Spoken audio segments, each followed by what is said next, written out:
getting on a bit, we're doing some new. Christine, have you got any research money? Find out what kids are really doing in classrooms.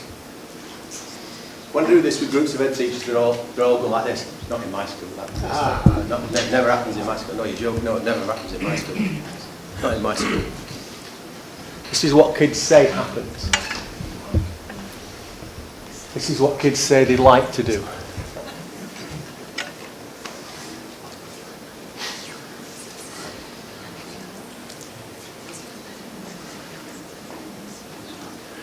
So it's you that can make the difference. It's the teachers that can make the difference. Just like you got introduced to a load of wood and a hammer and some nails because some teacher thought, hello, we'll give this a go. Or John got introduced to, it's because some teacher thought, I can do something with this. I can make this exciting. I can do something.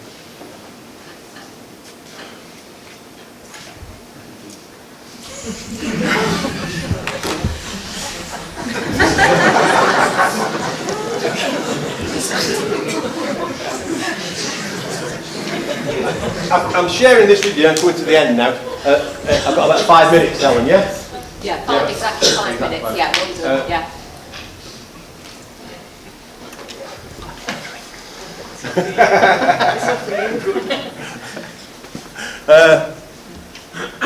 The reason I'm putting this on is I want to dispel absolutely, completely and forever the notion of digital natives. They don't exist. It's nonsense. Made Mark Prensky a lot of money, sold him a lot of books, gave him some lovely lecture tours. But the idea that kids are born because the mother had an iPad close to where they were born, and therefore they come out with all these digits, it's absolute bollocks. Just not true. That's the first point. Kids need to be taught how to use technology, and they need to be taught how to use technology effectively for teaching and for learning. But the reason I want to make this point is, this is my mum. My mum died nearly 2 years ago now. Lived the last 12 months of her life through, I'd love to say, a wonderful Android Toshiba tablet, but it was an iPad. Because when she went into the hospice for some respite care, we took the car off the drive, and if any of you have gone through with elderly parents it's not a very pleasant experience, is it? When she came back, she went, where's the car gone? Well, we've sold it, Mum. It was a mobility car. You're paying £145 a month. You never used it for 2 years. But I'm going to learn to drive again. No, you're not. No, you're not. So we put a Wi-Fi in. She never knew to a dying day she had a Wi-Fi. And she learnt, and we put all the things on so she could get FaceTime with me and the grandkids and everything like that. I was doing a similar session, and one of the great things about teaching me how to go on FaceTime, I did a session at Warrington College, and nobody here from Warrington College because I'm on the wrong side of Pennine, and about a bit like you, there's about 150, 200 people in, and all of a sudden, my mum was in respite care at the time, and I could feel my thing buzzing in the back of my thing, so I got it out and it said my mum, and I knew she was dying, so I thought, I'm going to take it. So I took it, and she went, oh, hello, Robert. She was the only person who ever called me Robert. I said, oh, Mum, how are you? She said, oh, I'm all right. She said, what are you doing? I said, oh, I'm just with a few people. And she turned into the Queen. Oh, hello. Hello.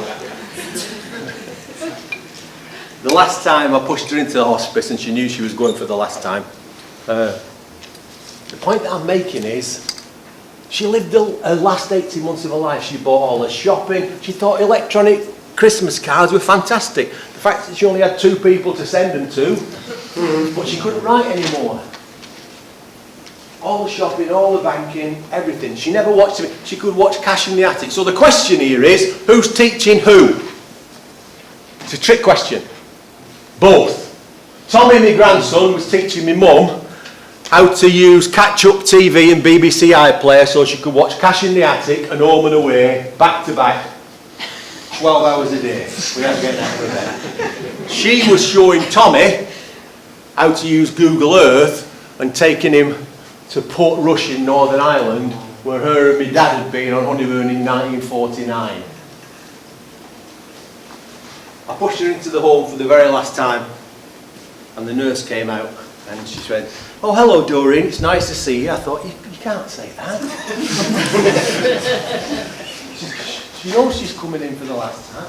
Yes, you're in your room 11 where you went before, and there's some lovely flowers that some people have sent and everything like that, and you've got your toilet. Now, before I leave you with your son, I thought she was going to say for the last time, before I leave you with your son, is there anything else? And she said, yes, what's the Wi-Fi password? Okay, I'm coming to the end. Like I said, I'm not an academic, although I've got a master's degree and everything like that. Education's been my life. I've got 5 grandchildren. I haven't got time for this. Maybe you invite me back next year, I'll do something about the words framework which we developed. I worked on the Building Skills for the Future programme as the lead for the digital leadership part of that, and we developed that, Martin Blows and myself, and used it. It's not about technology, it's about new ways of thinking. We need to think differently. It's difficult for us to think differently when we've grown up thinking in the system that we've... And if I had a bit more time, I'd do some work with you on paradigm pioneering and thinking differently. I don't know how Richard Noss is these days. He was ill last time. Anybody know he's still ill? He is. Parkinson's? He's semi-retired from London. Semi-retired. Still there. The Institute of Education, UCL there. Now, why haven't we been invaded by Martians? Lack of research. Not only lack of research, but contradictory research. Because they sent another team from the Polytechnic of Mars this time, just to make sure there's some validity. Exactly the same exercise, landed in exactly the same place, reliability and everything like that. And they watched the lions this time and they discovered, actually, lions eat zebras. So because they didn't have enough supporting evidence, they never came. So that's why we've never been invaded by Martians.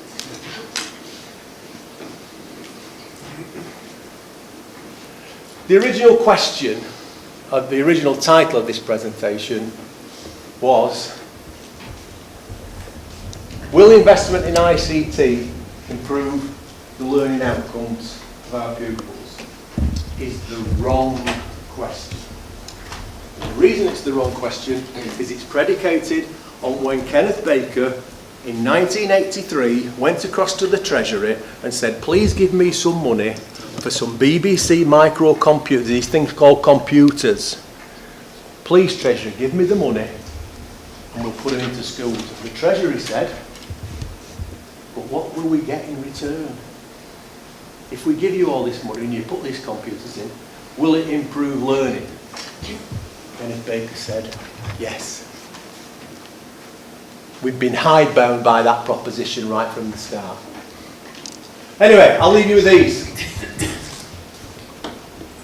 My guess,